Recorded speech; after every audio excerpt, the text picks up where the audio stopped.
আজকে জামাই ষষ্ঠীতে আমার খাবারের মেনুটা দেখো তোমরা। ভাত রয়েছে, একটা তরকারি রয়েছে, মাছ ভাজা রয়েছে, ভাজতে গিয়ে একটু পুড়ে গেছে, আর দেখাই ক্যামেরাটা পুড়িয়ে, এই যে ডাল রয়েছে এক বাটি, আর সাথে রয়েছে পেঁয়াজ আর লেবু। তো এই হয়েছে আজকে আমার দুপুরের লাঞ্চ ষষ্ঠী। কারণ এরকমভাবে লাঞ্চ করার কথা ছিল না, যেহেতু মেয়ে জামাই নাতনি কেউ আসলো না, তো আমি আর কিছু করলাম না। যা ছিল ফ্রিজে গরম করে মাছটা খালি ভেজে খাচ্ছি, আর মার খাবারটাও মাকে দেবো। মারটাও গুছিয়ে রেখেছি, যেহেতু মা আজকে এসব কিছু খাবে না বা ছোবেও না, মার জন্য আলাদা ব্যবস্থা আছে, সেটাও তোমাদের সাথে শেয়ার করব। তো চলো আমি আগে খেয়ে নিই।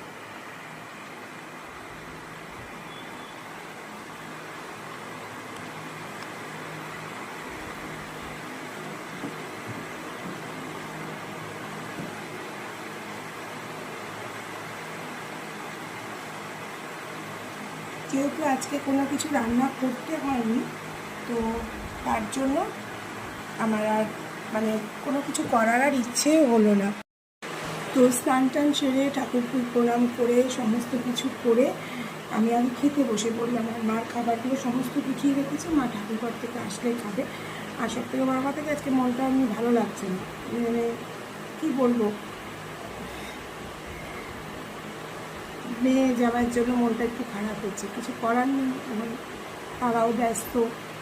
আর সব থেকে বড় কথা, আসবে বলেছিল কিন্তু শরীরটা খারাপ, তার জন্য আসতে পারলো না। বাচ্চাটারও খুব শরীরটা খারাপ হয়েছিল, তার জন্যই আসতে পারলো না।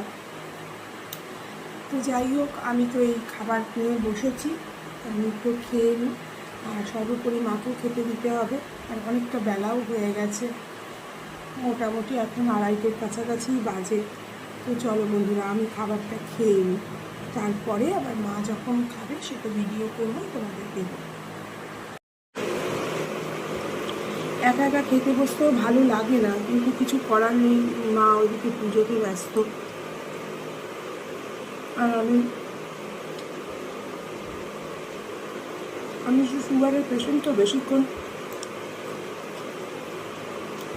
খালি পেটে থাকতেও পারি না, তাই জন্য আমি খেয়ে নিলাম। আর মা সব গুছিয়ে রেখেছি, মা আসুক তারপরেই দেবো, এই হচ্ছে ব্যাপার। আর তোমাদের বাড়িতে আজকে জামাই ষষ্ঠী স্পেশাল কী কী রান্না হয়েছে একটু কমেন্ট করে অবশ্যই জানাবে। আমার তো আজকে জামাই ষষ্ঠীর কোনো স্পেশাল মেনু আর হলো না, তো দেখা যাক ওরা যখন আসবে।